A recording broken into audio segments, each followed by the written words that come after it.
Good morning, everybody. I'm Muriel Bowser. I'm the mayor of Washington, D.C. Today, I'm going to provide the district's update on our response to COVID-19. And the majority of our discussion today will be focused on our hospitality and tourism industry. In usual times, in ordinary times, we would be talking together about what Elliott coins the travel rally, where we talk about all of the good things that happened in the previous year, what's happened currently, and what our plans are for our destination today. So Elliott Ferguson, who is the president and CEO of Destination DC, will continue today to talk about the good things that happen in travel and tourism in Washington, D.C., talk about present travel challenges, and how we plan to recover. We're also joined by Greg Odell, who is the president and CEO of Events DC, Roger Dow, who's the president and CEO of the U.S. Travel Association, and joining us virtually is Chris Thompson, president and CEO of Brand USA, as well as John Felchicchio, who is the deputy mayor for planning and economic development. Before we jump in, I want to acknowledge that today is National Nurses Day. We have over 30,000 nurses in the district, and they are playing a critical role in our response. Everything from providing life-saving care to serving as contact tracers, and we are grateful for all of them. So please make sure that you thank a nurse today. And even though she's retired for many years, I'm going to thank my favorite nurse, my mother, Joan Bowser. So thank you, Mom, for all of your years of service in Washington, D.C. So please remember to reach out to the healthcare professionals in your life and that you know, or who may be your neighbors and who are nurses who are serving on the front line of this pandemic. I will share with you that today we are reporting 5,461 total cases, positive cases of COVID-19 in the district. And sadly, I also report that we have 277 Washingtonians that have succumbed to the virus. On Monday, we also shared with you two neighborhoods that are of specific concern right now with levels of infection. We wanted to let you know, too, that we would be releasing neighborhood data moving forward that shows all of DC's neighborhoods according to the chart that you see on the slide. And you can go to coronavirus.dc.gov to find out more information about all DC neighborhoods. We want to continue to remind you to do your part. We are all talking about the part that the government plays, but we would not be able to be successful in containing this virus, getting on the other side of this virus, and getting back to our normal lives if we all didn't do our part. So let me remind you to continue to stay home except for essential activities. When you do leave home, please wear a mask and listen to your body for any signs that you don't feel well, and call your doctor or call one of our free testing hotlines. Those numbers, let me remind you, are 855-363-0333, and in English and Spanish is 844-796-2797. So for workers who are in the hospitality industry who have a symptom or who have a known exposure, please make sure that you are calling one of these numbers for free testing. I also want to remind everyone who lives or works in DC to take part in the Reopen DC survey. That survey can be found at coronavirus.dc.gov /Reopen DC. This is providing very rich information to all of the 11 sector committees and to the steering committee.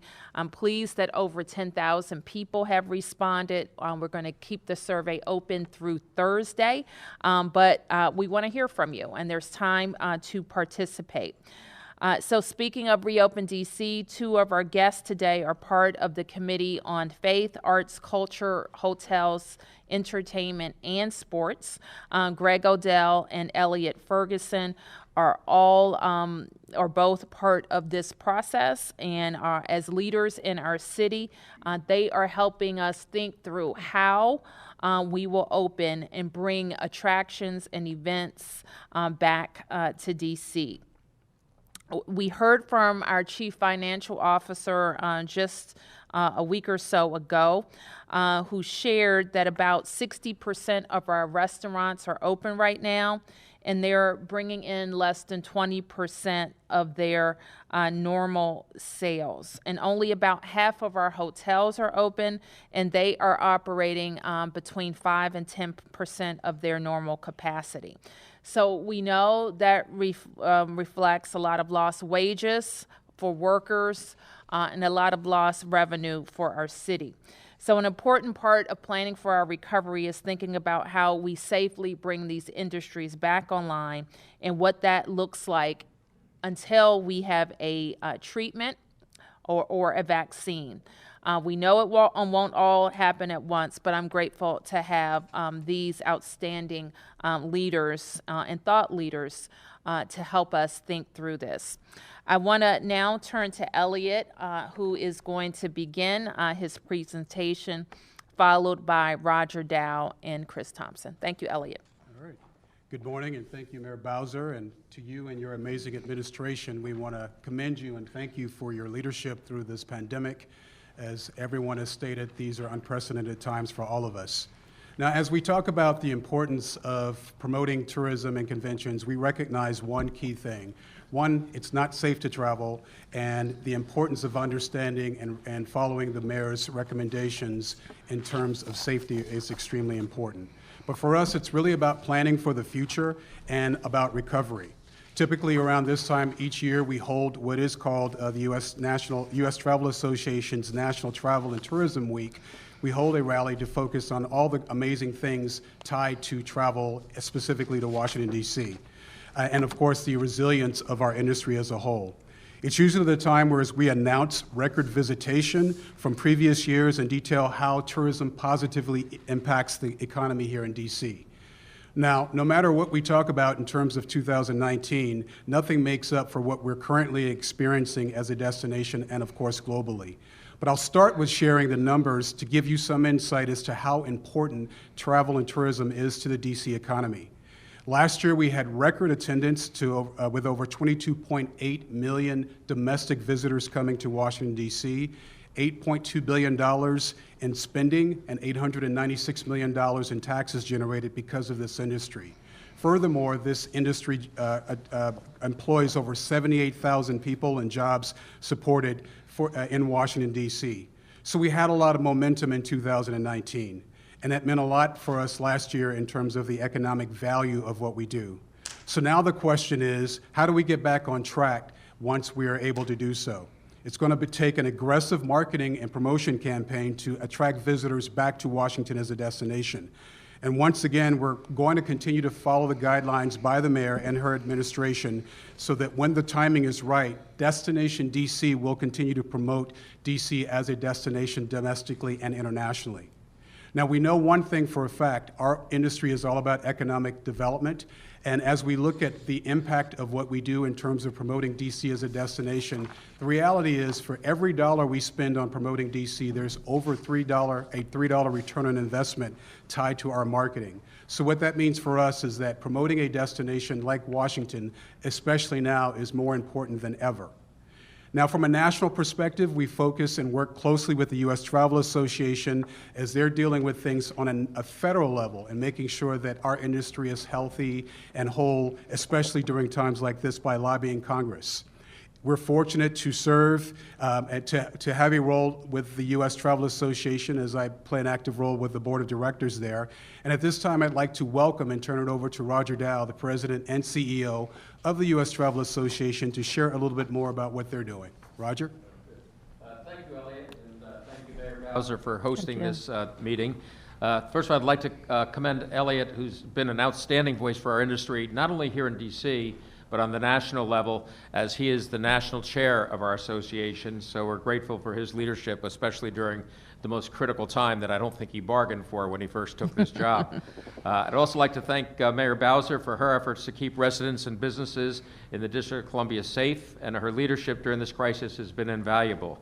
I often refer to Mayor Bowser as America's travel mayor. In 2017, when D.C. hosted 6,000 of the world's largest buyers of travel from 70 countries, Mayor Bowser went back to her days as a tour guide and personally took the media on a double-decker tour of her city. The travel industry is very critical to our national economy, just like here in D.C. It's responsible for $2.6 trillion of revenue, 15.8 million jobs, 1 in 10. And the COVID-19 crisis has taken a terrible toll on the travel industry. We look to lose $500 billion this year and 8 million unemployed. That's almost 1/3 of all the unemployed come from the travel industry. That said, we're a resilient industry, and the theme for National Travel and Tourism Week is the spirit of travel. And our industry has a spirit like no other and will be back stronger than ever. When the time is right, the travel industry will have a vital role to play in fueling the economic recovery of both D.C. and communities all across America. Travel is the economic engine that powers communities around the country, cities large and small, rural and urban, and certainly right here in the nation's capital. U.S. Travel has been working with Congress and the administration to ensure that travel industry businesses like Destination DC and all others in our business play a huge role in the recovery effort. As we look beyond this crisis to the next phase, it's the health of travelers and employees that's most important, and communicating that to travelers and the industry that we're all taking appropriate steps together to protect their health and safety when they travel. U.S. Travel convened a task force of industry leaders from every travel segment: airports, airlines, rental cars, hotels, attractions, cruise ships, convention and meeting facilities, and medical professionals, and we work collaboratively to develop a core set of consistent health guidance for the travel industry businesses to implement when the time is right to reopen. We've shared this set of guidances with the White House, with the governors, and with Mayor Bowser. The path to recovery begins with putting the right health and safety practices in place that are in line with CDC's guidelines. It is also shared responsibility, so travelers do their part. Just as the mayor said, we all have to do our part, and not travel when you're sick, and follow hygiene guidelines when you travel. The public is going to see the travel industry is serious about making every step in the travel experience safe from a health experience. That's going to help get the country moving again and increase our industry's ability to restore jobs and our economic activity more quickly. In the meantime, it's more important than ever for our industry to come together, support each other, and remind America that the spirit of travel is not broken. National Travel and Tourism Week is a reminder of the strength and resiliency of our collective industry. Travel will have a powerful role to play in America's return and its growth to prosperity, and all of us in the industry are focused on a path to lead us there. The spirit of travel, I ask the partners across the industry remain strong. We look forward to showing our fellow Americans and the world the beauty, the excitement, the culture, the history, and the wonderful people of our great nation, starting right here in the nation's capital. Thank you again, Mayor Bowser, for inviting us this morning. Thank you. Thank you, Roger. So again, thank you, Roger, for your comments, and of course, it's a pleasure to serve on your board of directors. Now, as Roger talked about the importance of tourism on our economy, from our perspective, it's all about economic development. And the question right now is, what is exactly happening in Washington as we deal with this pandemic? To date, we've lost over $1.7 billion in travel spending because of this crisis, which is a 71% decline from where we should be. $78 million in taxes that normally would be generated have been lost because of this. So visitor spending is down significantly.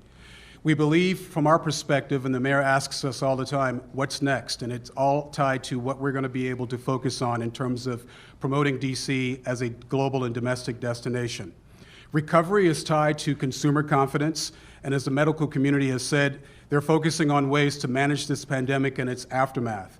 71% of American travelers surveyed said they're ready to get out there again. They miss traveling, they're tired of being at home, and they can't wait to get on the road. As a matter of fact, we were just having that conversation a few minutes ago. And that's specifically from information from destination analysts. With budgets taking a hit during this pandemic, we consider what we do in terms of marketing DC will be extremely important, as we're going to be focusing on what visitors can afford. And quite frankly, that's where DC really shines as a destination. We consider ourselves a great value simply because of the 100 free things that we have to offer to visitors coming to Washington as a destination. The 16 free Smithsonians, including the zoo, the National Holocaust Museum, the National Gallery of Art, and of course, all the monuments, memorials, and museums that we have in our destination. The fact that the Eisenhower Memorial will be opening in September of this year will resonate, and we'll be able to focus on that with our efforts to bring individuals to the city. And of course, at the right time, we'll continue to focus on theater, festivals, sporting events, concerts, nightlife, and of course, major conventions coming to the city. These value messages are extremely important, and it will resonate as hotels will be offering deals to bring individuals back to the city. Now, as consumers begin to travel again, we'll be targeting different audiences regionally and from a drive-in perspective. We recognize the fact that 50 million people live within a 250-mile radius of Washington, and you bet we'll be focusing on that audience as we look at individuals coming to the city. But from our perspective, the landscape is extremely competitive, as we'll be promoting DC against a lot of amazing destinations in the U.S., and our goal is to bring more of these visitors to our backyard.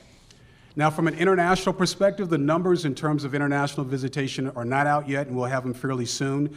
But from our perspective, the international market is extremely important to us. They stay longer, they spend more, and we want that international market to return. But we know it's going to be a while before that happens. And we work really closely with the Airports Authority simply because of the long-term nonstop flights internationally to Washington, D.C., and of course those domestic flights. So our marketing will be tied in with their efforts in terms of visitation coming back to our destination. However, overall domestic market, the domestic market is going to rebound first, and we'll continue to focus on those efforts. But clearly, as we look at our future, the international market is extremely important, and our relationship with Brand USA plays a huge role in terms of our opportunity to bring that market back to Washington. Chris Thompson is the president and CEO of Brand USA, and he does what we do from an international perspective for the entire U.S. But Brand USA is headquartered in Washington, D.C., and I've asked Chris to join us, thanks to the mayor, to share a little bit more as to what they're doing from an international perspective to bring that market share back to the U.S. So, Chris? So good morning, and thank you, Elliot, and thank you for the opportunity to join you and Greg and Roger and the mayor for recognition of National Travel and Tourism Week. Also, thank you, Mayor Bowser, for the opportunity for us to highlight the important role travel will play in the recoveries of our local economies, our state economies, and certainly our national economy. But let me pause and say that only when it is safe to do so, people will travel again. Only when it's safe to do so, and certainly there's a lot that goes into determining that, not the least of which your efforts here in our nation's capital. And when they start traveling, as Elliot said, first they'll do it locally, then they'll do it regionally, then throughout the country, and then finally internationally. And while international travel is likely further down the road, they are a key demographic to bolster our local economies because, as Elliot said, they come, they stay longer, and they spend more. So currently, Brand USA is focused first on supporting our partners like Destination DC. As Elliot stated, his funding is predominantly tied to the lodging industry, and certainly that's the case with a lot of our DMOs around the country. So that is a challenged funding model at the moment, so their resources are limited. So we're trying to do everything we can to help our partners like Destination DC navigate while we're in the middle of the pandemic and certainly as we move beyond it. And second, we're working hard in a respectful and appropriate way to keep the USA top of mind among our international visitors. We basically have three tenets that we're following as it relates to those efforts.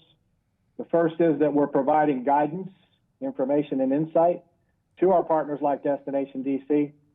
First and foremost, through international consumer sentiment research that we're doing on a monthly basis, where we're gauging the pulse of our international friends and visitors all over the world, talking about first their ability to travel, and then hopefully keeping the USA top of mind as far as their destinations of choice when they can travel.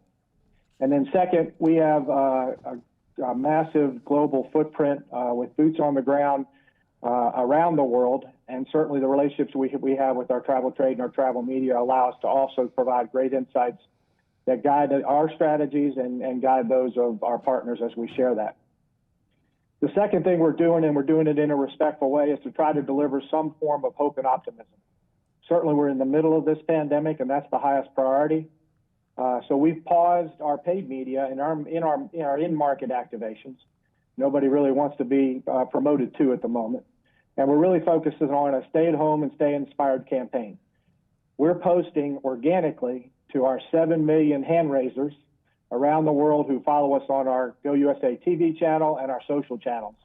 And as they're sheltering within and otherwise self-siloing, they're looking for ways to be inspired, to be distracted, and otherwise entertained while they're doing what they should do and stay home. So these social channels and this television station that we have are appropriate ways for them to be able to stay inspired and remind themselves why the USA is a destination that they want to eventually travel back to. And then the third and final tenet is, while this is all going on, while we're navigating the pandemic, we're building smart marketing tools, strategic, measurable, accountable, relevant, and time-bound, so that at the first indication of recovery, and let me pause and say, and only when it's appropriate and safe to do so, we're going to have a coordinated campaign that will help prime the pump and hopefully reach out to our friends and our visitors from around the world to encourage their active consideration of the USA as a destination, and certainly their bookings to destinations like DC. Again, we know that our local DMOs like Destination DC are going to be challenged through resources. Their highest priority, as Elliot said, is that local and regional market that's literally right on the back door that is a huge opportunity to bring people back right away. What we're going to do, and hopefully we're going to be in a great position to provide the muscle and the prime the pump to be able to reach out to our international audiences and bring people back. So Elliot, Roger, thank you for the opportunity to join you here in recognition of National Travel and Tourism Week. Mayor Bowser, thank you for your courage and your leadership in helping our nation's capital navigate these unimaginable and unprecedented times. Thank you. Thank you, Chris. Now, as we talk about the importance of markets, we focused on the domestic and international market from a tourism perspective, and now we're going to talk conventions for a minute, because it's a totally different ballgame. In most cases, citywide conventions take 5 to 10 years to book, and unfortunately, in a year like 2020, we're in an unprecedented position because we've lost over $163 million in terms of cancellations from 22 citywide conventions coming to Washington. And that does not even account for meetings that are taking place in individual hotels. So, we are focusing on our efforts in terms of recovery. And I think one of the key questions that most of the media have asked is, do we think that the virtual world of Zoom and WebEx will take the place of face-to-face meetings? And the data tells us that we're ready to meet in person and that there is more of a precedent and a willingness for individuals to meet in person. So we feel like this meetings industry will continue to rebound quickly and in a strong way. We're fortunate that just a couple of weeks ago, we booked a major convention for the city, Lions Club International. It's for 2027. That sounds like quite a ways away, but it isn't, especially for a booking of this size. First time in the U.S., first time in Washington, D.C., should I say. 25,000 attendees, a nearly $15 million economic impact, and the most important thing is that it's booked over the 4th of July, which we don't book conventions over major holidays. So this is a huge booking for the city, and this was just recently done during this pandemic. Yes. And this is a sign from our perspective that there is a rebound and there's an opportunity for us, and our organization is going to secure that opportunity with future business, as well as rebookings from those that perhaps have canceled because of this pandemic. We work closely with a lot of allies, but our strongest ally is Events DC. And as the mayor referenced, Greg Odell, President and CEO of Events DC, is here with us as we work closely in a variety of avenues, especially with the mayor's efforts with Reopen DC. So the importance of what Events DC does and the impact, the economic impact they have on our community is significant. And I commend Greg and his team for some of the financial opportunities they've done recently, including additional marketing dollars for our organization to promote DC post this pandemic. So I'd like to turn it over to Greg Odell now.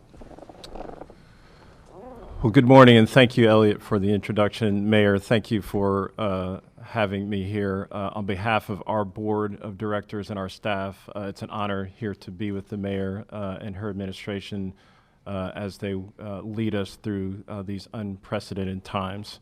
I think Elliot, Roger, and Chris laid out quite well what our recovery plans will be at the appropriate time. But I probably want to focus my comments on frankly, what we have been doing and what's in front of us today. As I said, these are unprecedented times and they require unprecedented actions.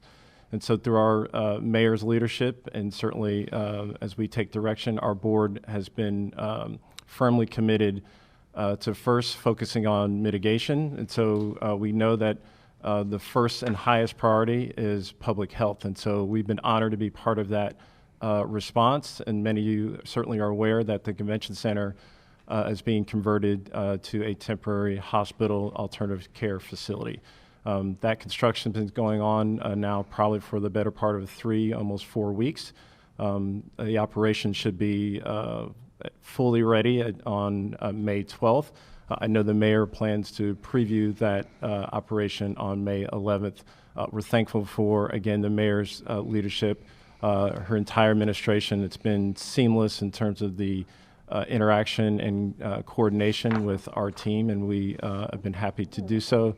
Also working with the Army Corps of Engineers and all the other corresponding agencies as well. The second focus for us has really been on relief, and so we recognize this is a time when many of our industry partners are suffering severely.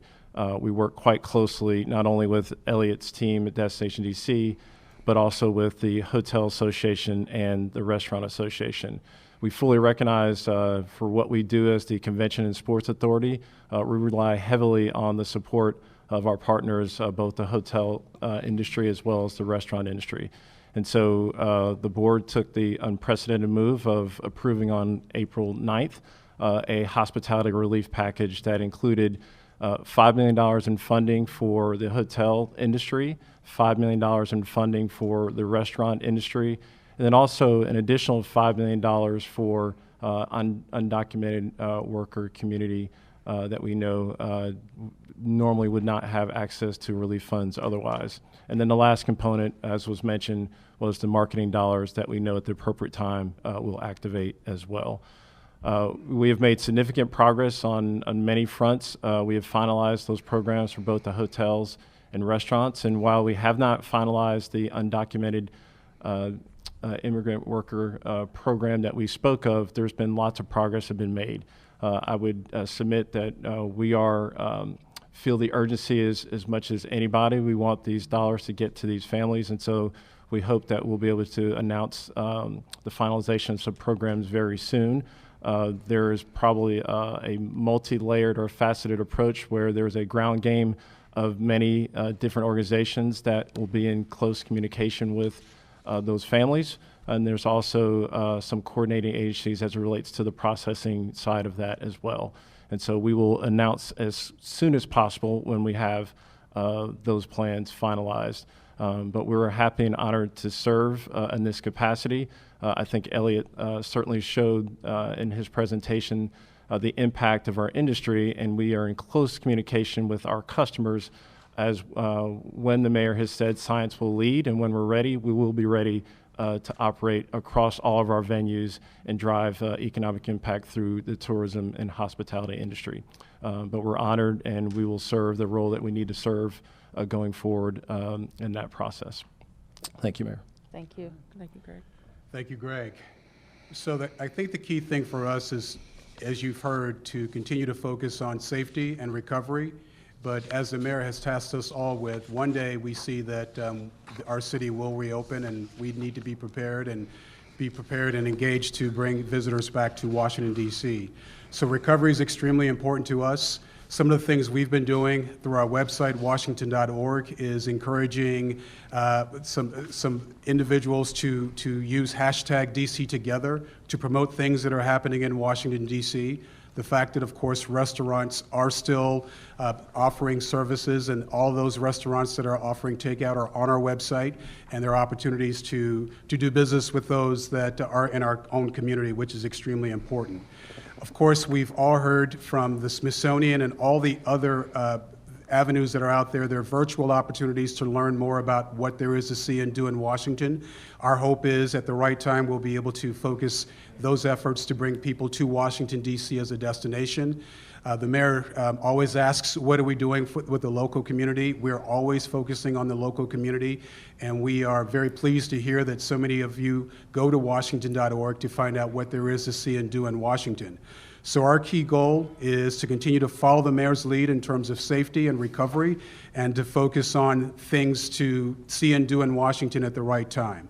We work closely with organizations such as the Restaurant Association, headed by Kathy Hollinger, and the Hotel Association, headed by Solomon Keene, and as well as Events DC, as we look at our future, because beyond this is the opportunity from an economic perspective to bring individuals back to Washington and to help our economy recover. So with that, I will say to the mayor, thank you again for all of your efforts and this opportunity to talk about the importance of our industry, especially during these extraordinary times, and thank you very much for all of your leadership. Madam Mayor. Thank you, Elliot, and thank you all for your presentations, and we will take some questions. Yes, Sam. Yes, Mayor. I guess the governor of Virginia announced something Monday, the governor of Maryland announced something today. Are we any closer here in D.C. to a date for phase one of reopening D.C.? As we've discussed, Sam, we are looking at several things before we enter phase one of reopening.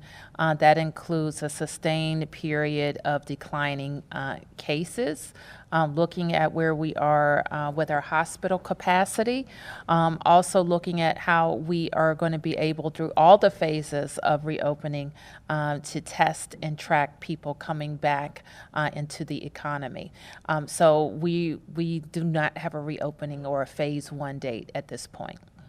A question also for Mr. Odell. You mentioned a list of groups that were getting money. Can you give a little more explanation? You said $5 million to hotels, $5 million for restaurants, $5 million for undocumented. Can you Yes. tell us a little bit more about that? Sure. So on the, I'll speak a little bit about each. So on the hotel industry side, so we work closely with the Hotel Association and developed a program where we will allocate basically on a per room basis to each of the qualifying hotels, which are really the majority of the hotels in Washington, D.C., which approximate about 145 hotels across about 34,000 rooms. And so they have to submit documentation to us to make sure they're in good standing and all the things that you would expect to make sure they're properly vetted. But we've developed a program where we will provide funding on a per room basis to those hotels. And that process has already started. So they are submitting their documentation, and we hope within the next 2 weeks we'll have made payment to all who qualified. On the restaurant side, similarly, we went through a process of evaluating how we could reach as many qualified restaurants as possible. We had the good fortune of teaming with Deputy Mayor John Falcecchio and understanding that they had a significant need through their microgrant program. And so we saw that there were over 1,000, almost 1,100 applicants that were restaurateurs, that were very targeted restaurants that we were looking to actually provide funding to. And so we have combined forces where we're actually going to provide funding through the microgrant program to support the Deputy Mayor and the Mayor's efforts. And so that we will basically help fund some of the restaurateurs that applied through that process. The thirdly is the one that we have not finalized yet, and that is the undocumented worker program. So as you can imagine, we're not necessarily in this space, but we felt it was important to contribute, certainly to those that don't have access to funds otherwise.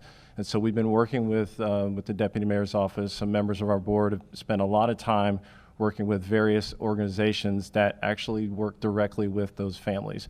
And so we have to set up a network of how those monies would get to those families, and then also how we will process the payment as well. And so that has not been finalized, so I can't announce or specify the name of the organizations yet, but we hope to do so very quickly, and time is of the essence for us. We want to make sure we get those funds to those families as quick as possible. But you set aside $5 million for undocumented. We have. Yes.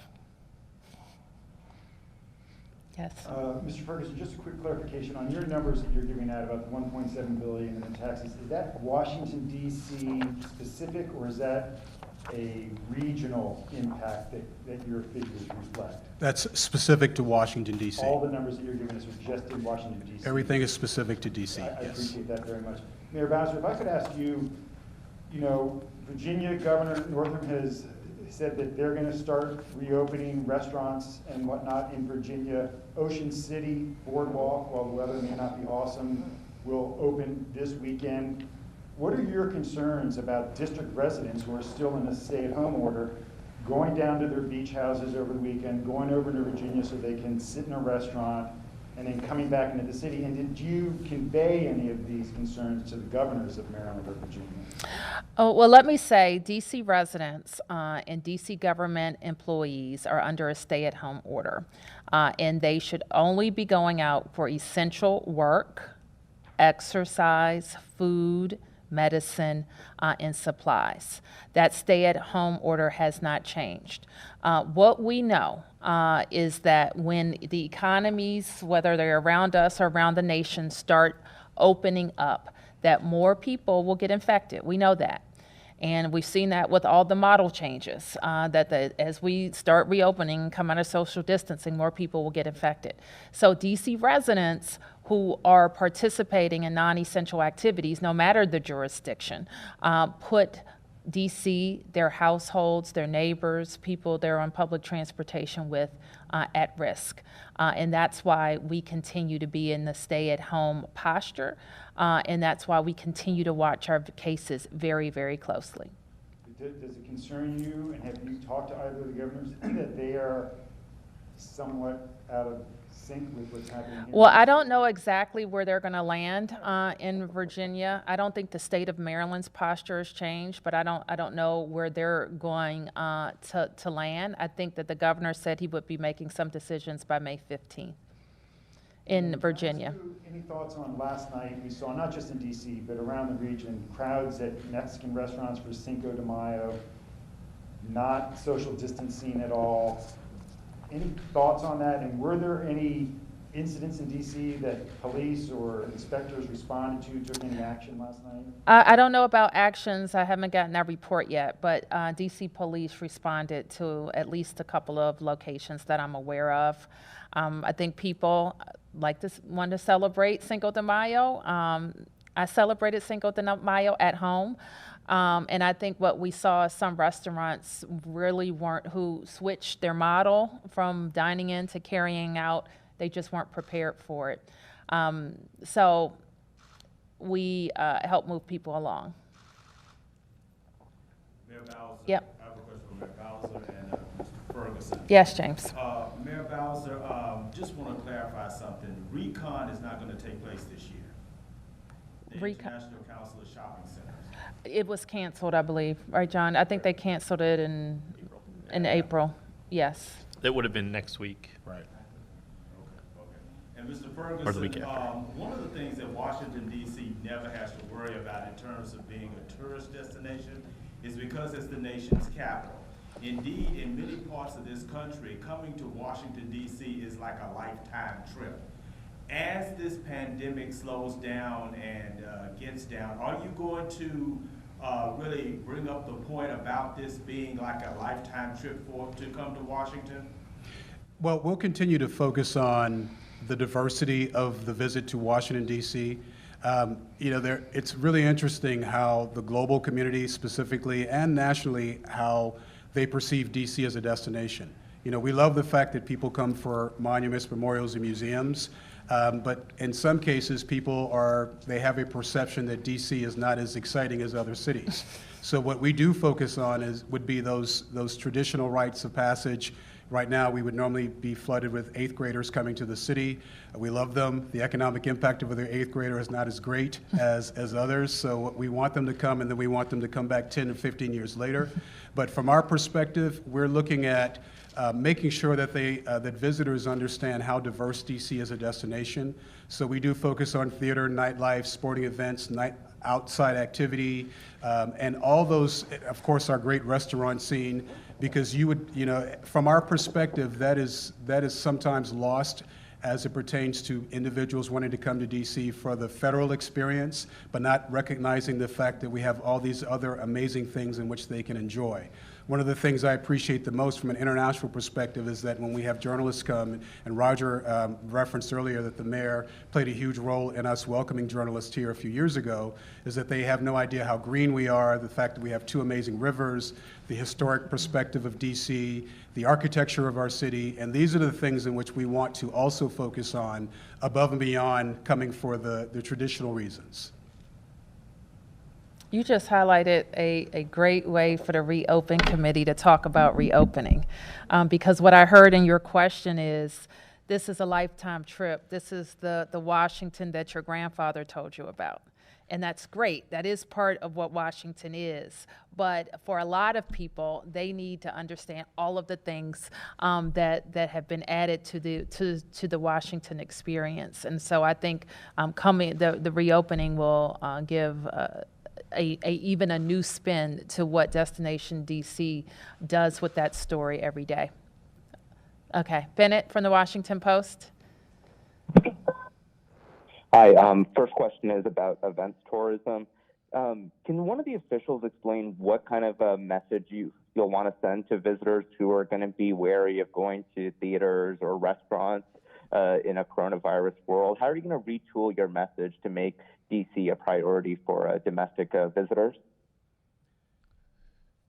Yeah, hey, Finn, this is Greg Odell. First, I'll start, and Elliot can speak to messaging. So I think one of the things, and the mayor just referenced it, we are working on the Reopen Committee, and specifically our committee focuses on faith, arts, culture, entertainment, sports, and hotels. And so part of the challenge, and the mayor has been clear, science will lead the when, but our mandate is to focus on how we will reopen. And so we've asked and tasked all of our committee members, which we have an amazing group, and I should also mention Angie Gates as the co-chair.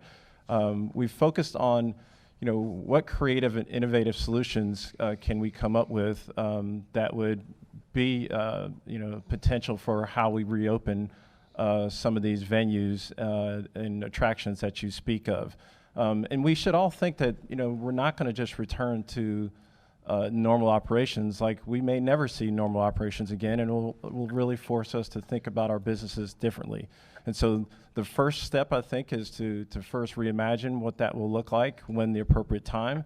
And then the second step, which Elliot can speak to, is the messaging behind that. But that has been the focal point of the committee. A good point, Greg. And I will say that the most important thing for us is to listen to the science, listen to what Dr. Nesbitt has been saying locally, listen to what Dr. Fauci is referencing.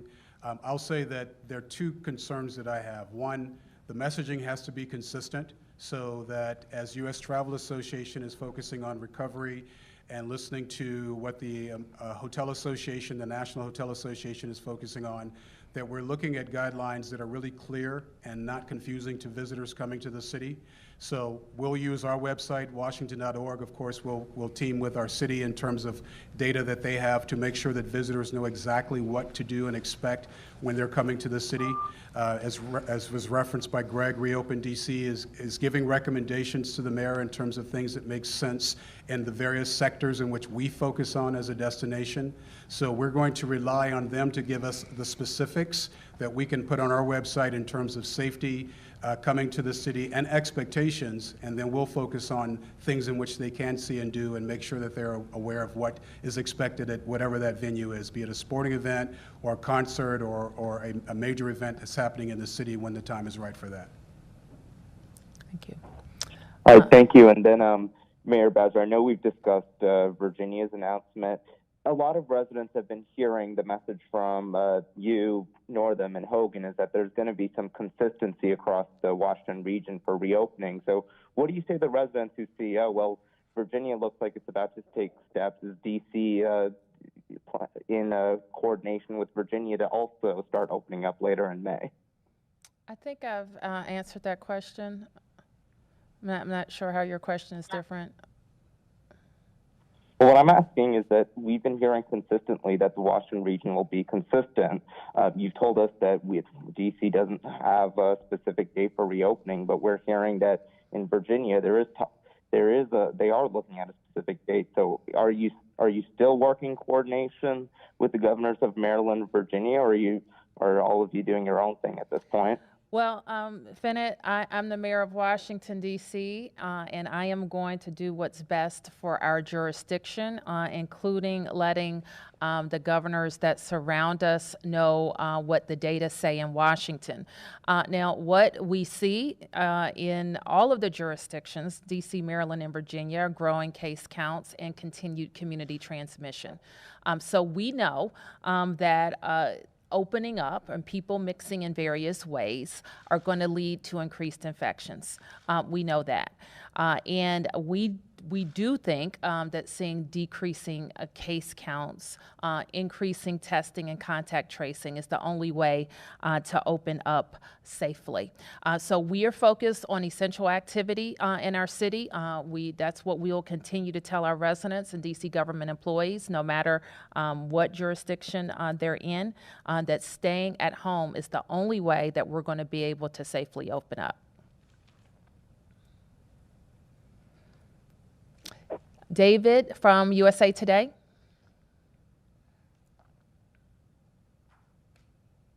David.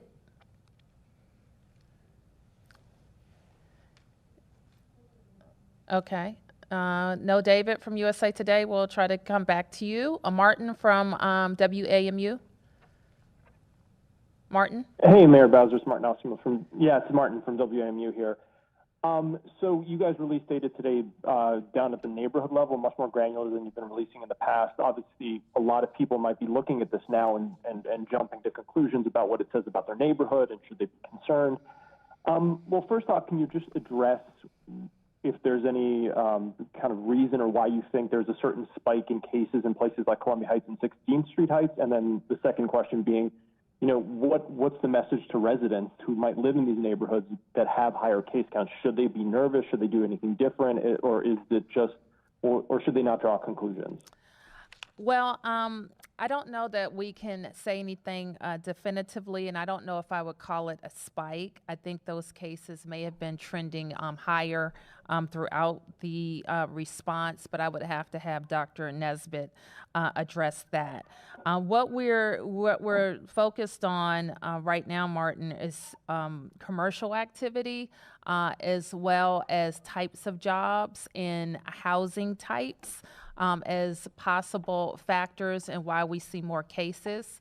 Our focus right now is reminding people to listen to their bodies and any symptoms and to get tested. What's critical here, and it's critical throughout the city, is if someone is positive that we are able to isolate them. So they need to know if they're positive, and if they can't safely isolate in their home, then they need to reach out to us so that we can attempt to help them isolate. That way, we won't see the cases expanding in households. And certainly, we don't need people, if they even think that they could be sick, traveling to an essential job, using public transportation, any of those things. So that's what we're drilling down on right now.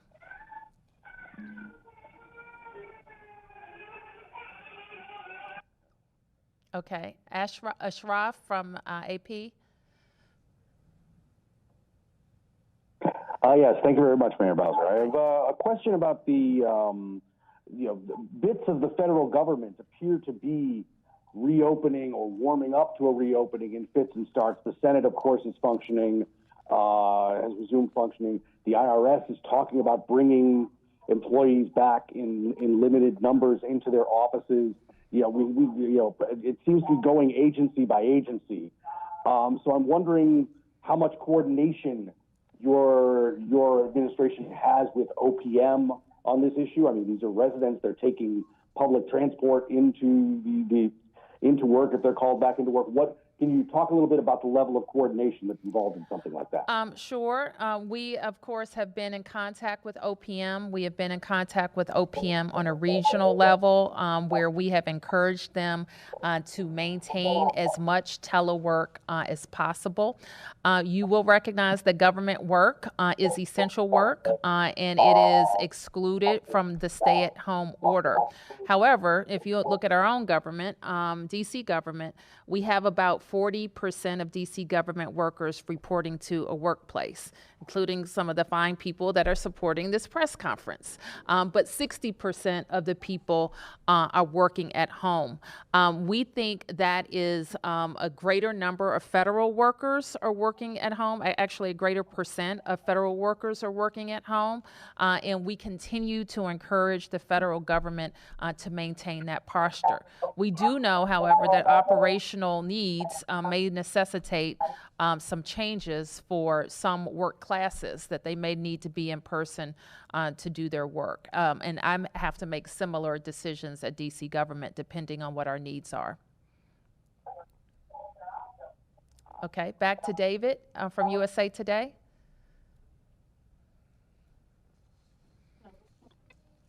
Hi there. I'm wondering for Mayor Bowser specifically, are there plans eventually when there is a reopening, would there be, a socially distanced type of reopening to attractions like the Smithsonian, National Monument, things like that? Would it be, it obviously wouldn't be all at once, correct? I'm sorry, can you repeat your question? Is your question, are the Smithsonian's gonna reopen? My question is regarding if, once the Smithsonian's are ready to say open, if they would open with, would guests have to make reservations? Would there be socially distanced type of restriction? Sure. I can't speak for the Smithsonian just yet, but I know that Greg's committee certainly will be in touch with them about what their plans are and make recommendations around socially distancing. Now, the Smithsonian is not one place, right? I'm about to give your spiel. Please do. The Smithsonian is 17 places, right? Technically, yes. Technically, yes. Including one that I want to be one of the first places that I go back to, and that's the National Zoo. So there may be even different recommendations for different parts of the Smithsonian. A lot of our monuments and memorials, obviously, they're open, but I would expect that there may be some strategies put in place to keep people from crowding. But I think you're thinking in the right way, that there will be a slowly turning on of activity in large venues like that. Now, most of those venues, the medical professionals will tell you, are treated differently than a meeting space. They put them more in a category of a shopping, of almost like retail, because people are moving around and not sitting in one place. So there will be different strategies to deal with that type of venue. Mayor, Yes, please. if I can expound, this is Elliot Ferguson.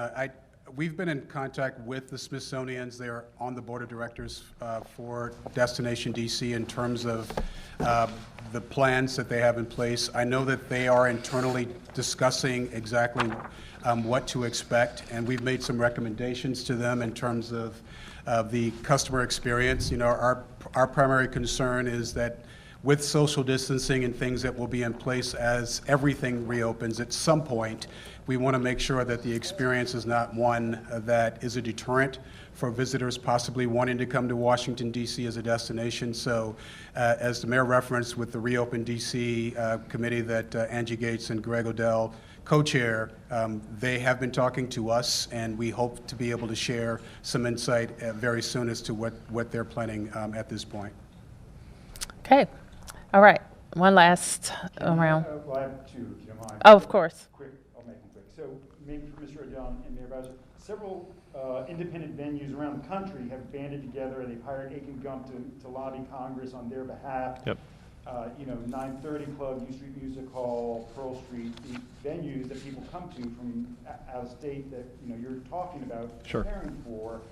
They feel like they were the first to close, really, and they'll probably be the last to really reopen. Sure. Can you talk about what the plan is for dancing, for mosh pits, for these venues Sure. that was their business model?